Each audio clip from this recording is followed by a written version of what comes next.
sa akin lang ha, ito'y komento ko lang naman. Sa tingin ko, pag lumabas yung mga ebidensya, mas lalong lulubog itong si Marcos.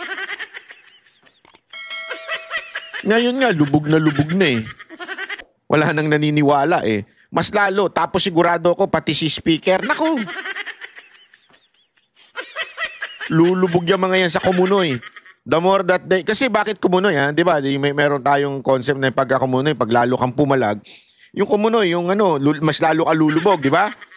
Parang ganun ang ginagawa nila eh. The more na silang pumapalag, nagbibigay ng kanilang mga atake kay VP Sara Duterte, mas lalo sila lumulubog para silang nasa Kumunoy. Anyway, pag-usapan na po natin itong impeachment ni VP Sara Duterte. Bakit ko nasabing baka hindi na matuloy itong impeachment ni Vice President Sara Duterte? Ha? Panoorin po natin ito. Narito ang Balitang Pinoy TV. At eto na nga, pag-usapan na po natin ang issue na bungabagabag sa mga puso at damdamin ng mga Pilipino dahil po dito sa impeachment. Pero wag po kayo mag-alala. Mukhang hindi na matutuloy o baka naman ma-delay, di ko alam. Pero ang haka-haka dyan ng ilang mga expert ay hindi matutuloy itong impeachment kasi nga po may mali. May mali ho sa ginawa nitong mga kongresista natin at ngayon ay naiki-question ngayon yung prosesong dinaanan ng impeachment. Ako po. Kasi nga po mga kababayan, ito hong ambisyosong si Speaker Romualdez ay talaga nga namang atat na tanggalin sa pwesto si VP Sara Duterte at gustong-gustong hindi makatakbo para nga naman manalo siya. Pero doon siya nagkakamali mga kababayan. Bakit ho kanyo? Kahit hindi tumakbo si VP Sara Duterte, kahit sino lumaban diyan kay Romualdez, talo yan si Romualdez. Yun ang katotohanan, no, di ba? Ay, nako. Gago! Walang biro. Tingnan mo naman yung kanyang trust rating, napakababa. Bagsak na bagsak, ika nga. At ayon na rin po sa sa balita yung mga gustong siyang maging presidente ay I think 3%. Gago! Baka yung 3% na yun yung mga congressman na nakatanggap di umano according to Tiangco ng proyekto. O baka naman yung mga 3% na yun yung mga vlogger mo. May yung isa mong vlogger, umamin pa. Tanga-tanga nga naman, no? Oh, may isang vlogger dyan, umamin na siya daw ang highest paid. At proud daw siya. Diba? So, baka yung mga yun ang, ang may gusto ka lang maging presidente para tuloy-tuloy ang biyaya, ika nga. Pambirang buhay, oo. Anyway, pag-usapan na po natin itong impeachment ni VP Sara Duterte. Bakit ko nasabing baka hindi na matuloy itong impeachment ni Vice President Sara Duterte. Ha? Panoorin po natin ito. May mga kumukwestiyon kung dapat bang tumawid sa 20th Congress ang impeachment trial ni Vice President Sara Duterte. Nangunguna sa balita si Marian Enriquez. Marian, anong sabi ng mga House Prosecutor sa usaping ito? Jiggy, iginiit nga ng isa sa mga House Prosecutor na dapat pong tumawid sa 20th Congress itong impeachment trial ni Vice President Sara Duterte. Yan ay matapos questionin nga kung maaari ba itong tumawid lalo kung nag-umpisa po ang impeachment trial ngayong 19th Congress. Ayon mismo kay Senator-elect at dating Senate President Tito Soto, maaari pa pong magkaroon ng debate kung pwede pa po itong gumulong sa 20th Congress dahil meron pong question kung may jurisdiction ba ang 20th Congress. Yun po yun eh. Yung po yung mga kababayan, kung may jurisdiction ba? Diba? Yan ang tanong ngayon. Kung meron bang jurisdiction ang 20th Congress? Kasi ganito yan mga kababayan. Para ho sa mga hindi masyadong pamilyar ho sa 19th Congress, 20th Congress. Ano ba talaga? Hindi ba pare-pareho lang yan? Hindi kasi kahit naman ako noon, hindi ko alam niya yung mga ganyan. 19th Congress, 18th Congress, 17th. Ano ba talaga? Kasi makikita mo yan sa plaka, di ba? Yung plaka ng mga abusadong mga congressman may 8. Tapos titingnan mo sa baba kung kailan siya naging congressman. Oh, yun, nandun yun. Itong kasalukuyan hanggang June 30, I think, is 19th Congress. Hindi lang ako sure kung hanggang kailan niya, pero alam ko hanggang June 30 yan eh. 19th Congress. Okay? Tapos, mapapalitan yan. Pagbalik na, magiging 20th Congress na yan. Ibig sabihin, Iba yung congressman ng 19th Congress, iba yung congressman ng 20th Congress. Pero may mga congressman na nag-reapply, ibig sabihin na nagkandidato uli at nanalo. So, may mga 19th Congress na maaaring magsilbi na sa 20th Congress. Okay. Pero ang punto kasi dyan, mga kababayan, kung ano man ang ginawa ng 19th Congress, yung mga congressman ngayon, hindi na yan makikarry over ng 20th Congress. Okay? So, kung ano man yung lintik na hearing, lintik na impeachment, hindi na dapat i-carry over yan sa 20th Congress. Kaya yung ginawang desisyon na inimpeach si VP Sara Duterte, parang nagpaso na. Tapos na. Halimbawa, yung sa 19th Congress, di ba, kinulong si Hidalgo, ba? Si Grijaldo. Yan. Di ba, kinulong siya. Yung utos ng 19th Congress, mawawala na yan sa 20th Congress unless i-renew nila. Okay? Unless ganon. Pero, hindi nila marirenew yun kung hindi na, sino bang pumirma nun? Halimbawa lang, si Speaker, napalitan siya. So, hindi na marirenew. Diba? Ganun yun. Maaaring ganun yun. Unless i-renew ng mga kasama. Oh. So, ibig sabihin, mga kababayan, ganun din po sa impeachment. Sa impeachment, hindi renewal. Sa impeachment, dapat na naman nilang pagbotohan. Na-gets ninyo? Kasi papaano ba na-impeach sa Kamara si VP Sara Duterte? Pinagbotohan nung 19th Congress. So, ang bumoto noon, 19th Congress. Makikarry over pa ba yan sa 20th Congress? Iyan yung kini-question at tinatanong ng ilang mga eksperto, lalo na mga abogado, kasi naintindihan nila, iba ang 19th, iba ang 20th, di ba? Kaya lang, posible rin mga kababayan, dahil nga po sa, alam mo naman, sa pamahalaan natin, wala nang imposible dito eh. Kahit labag sa batas, talaga nga namang susuwayin nila, di ba? Yun ang tanong dyan. Pero now, there will be questions kung itutuloy pa ba ang impeachment. Yan ho ang ating aabangan. At sa tingin ko parang malabo na. Una-una, ang dami na hong napalitan dyan at baka pa nga mapalitan yung speaker.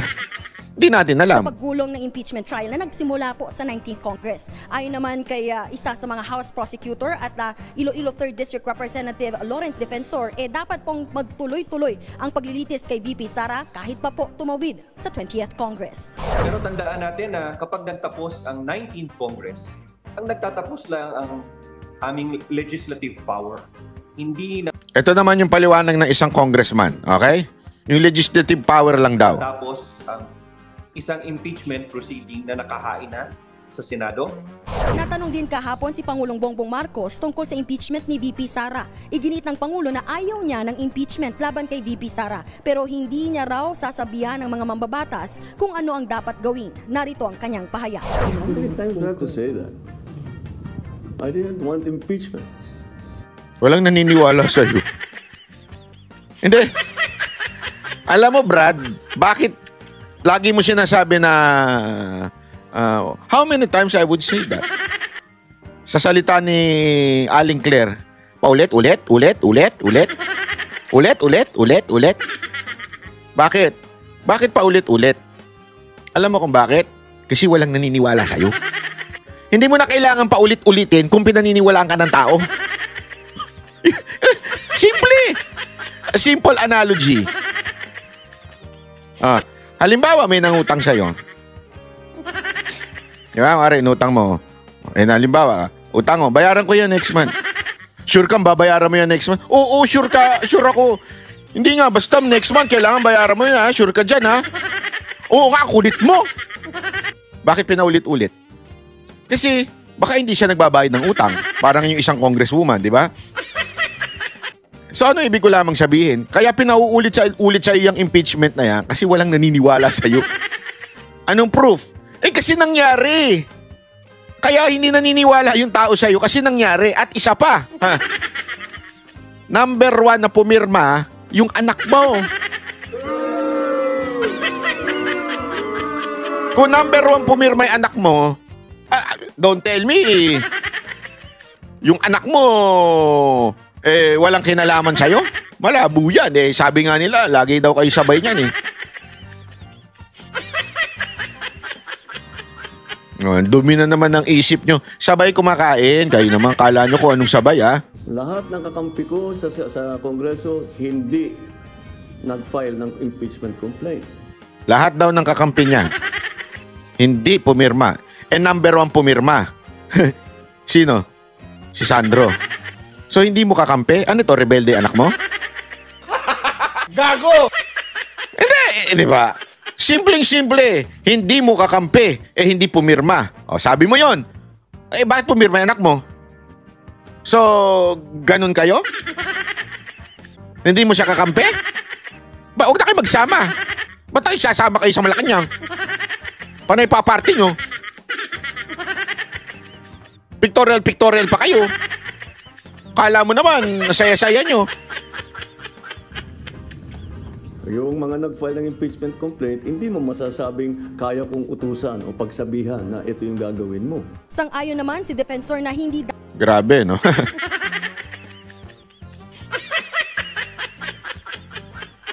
Ay, nako. dapat makialam si Pangulong Marcos sa impeachment. Yan ay para maiwasang maimpluwensyahan ang mga uupong senator judge. Jiggy, sa ngayon pinaplansya na ng Senado ang guidelines para sa media coverage sa impeachment trial. Yan muna ang latest. Balik sa'yo. Oh, ayan. So, yan po yung balita na yon na mukhang hindi matutuloy. Kasi nga daw, dahil dun sa may mga question kahit nga daw si Senator Soto, mukhang yun ang dating nung sa balita na yan. Kine-question din yung ano. Actually, una ko narinig din yan na senador ay si Marcoleta. Narinig ko kay Marcoleta yan. Ki-questionin niya ata yung impeachment. Dahil sa, una yung proseso, may mali dun sa proseso. Pangalawa, dahil din dun sa ano po, sa 19 Congress yun. So, we would see. Kasi ito, maganda tong argumentong inilabas po ni Panelo tungkol po dito sa issue na kung matutuloy ba o hindi ang impeachment. Have you spoken to VP Sara recently? No. No? What do you make? Well, what do you make of the complexion of the new Senate now and the possibility that she may be acquitted? Is what everybody is seeing based on the numbers. Alam mo, as early as 3 months ago, wala pa yung mga arrest na yan. Sinasabi ko na yan. Ako hindi ako natatakot yan sa impeachment. Unang-una, may problema kasi impeachment. May legal issues sa nakapending yung Supreme Court. Kasi nga, yung final nila is the 4th or the 5th impeachment complaint. And that is a violation of the process. Kailangan kasi one complaint within a year. Ilan na ba yan? Ang pinay nila yung pang-4 o pang-5. Kasi ang ginawa nila, kinonsolidate nila yung mga ibang complaints. Ginawa nila isa. Yun ang pinay nila. Number 2, the House of Representatives, as I repeatedly said. So yun, di ba? Isang issue yan yung 4 na complaint, hindi nila dininig yung 1, 2, and 3. Tumalo na kagad sila doon sa 4th. Which is mali yun. Diba? Maling-mali yung ganong klaseng proseso. Dapat dinggin mo muna yung 1st, 2nd, and 3rd. Wala namang record na dininig daw yun. In my show. It's not a continuing body. Natapos sila Hindi naman sila kagaya ng Senado na continuing kasi may 12 na naiwan. So, yun ang pinagkaiba. Sa Senado, continuing dahil nga naman may naiwan na 12. Kasi 12 lang naman na nire-re-elect So yung House, lahat sila nag-ending. So, for you to sit on the 20th Congress, you have to be re-elected. So, ibig sabihin, hindi talaga continuing yung pagdating po sa mga desisyon ng House. May problema ka na naman doon. Wala silang jurisdiction. That is precisely why the lawyers of Inday Sara, including my son, yung anak ko ang nag-umpisa niya, mag-truce na lang tayo. Ina-advise niya, pati yung mga abogado, sama-sama sila. Pwede naman kasi na yung mga senador, pwede nilang i-dismiss dahil wala silang jurisdiction on the 2 grounds I mentioned. Pangatlo, they will like the truce and dismiss the case. You know why? Because these are politicians. They will not go against the tide. Yung Pilipino ayaw ng impeachment Kaya hindi sila, ayaw nila ng impeachment. Ganon din si Presidente Marcos, hindi ba sinasabi niya, ako hindi ako makikilap. O di lang maganda. Pag yung bagong Senado nag-convene na, right from the get-go, i-dismiss na. Hindi, yun ang isang option. Yun ang sinasabi ni Inday. Yung mga abogado niya, kung maaari, huwag na tayo tumuloy. Pero sabi niya, I don't want a truce, I want a bloodbath. Bakit niya sinabi yun? They started the bloodbath. Siniraan siya ng siniraan. Pinersecute silang magkama.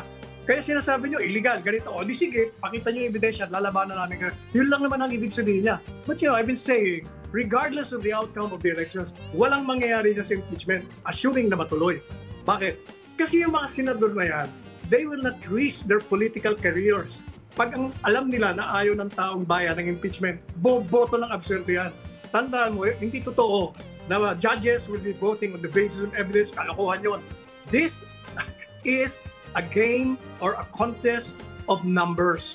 Pag marami sila at nakikita nila na ang tao magagalit sa kanila, tandaan mo nagalit ang taong bayan, mga bumaliktad kay PRD, lumagapak lahat. O lalo nilang makikita ngayon, ako mahirap ito, mahirap natin kontra ito. O kaya, na yan.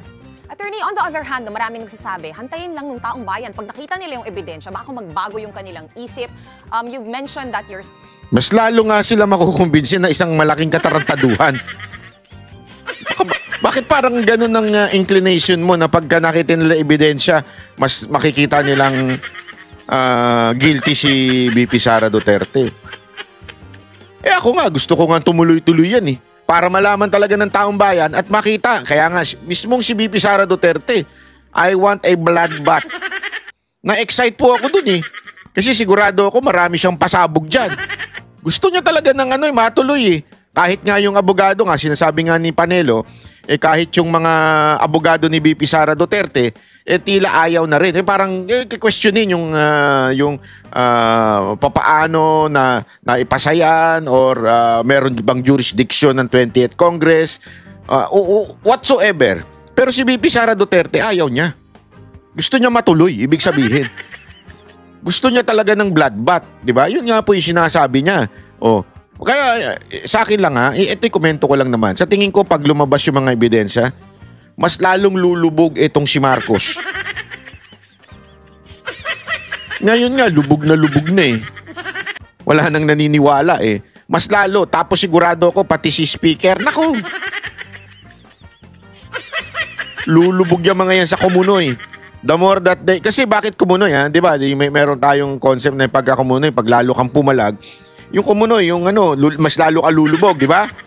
Parang ganun ang ginagawa nila The more na silang pumapalag, nagbibigay ng kanilang mga atake kay VP Sara Duterte, mas lalo sila lumulubog para silang nasa Kumunoy. Ito na nga mga kabalita. Ano na ang masasabi nyo patungkol sa balitang ito? Please comment down below mga kabalita. Pag-usapan natin yan sa comment section. At kung di ka pa nakasubscribe sa ating channel, baka naman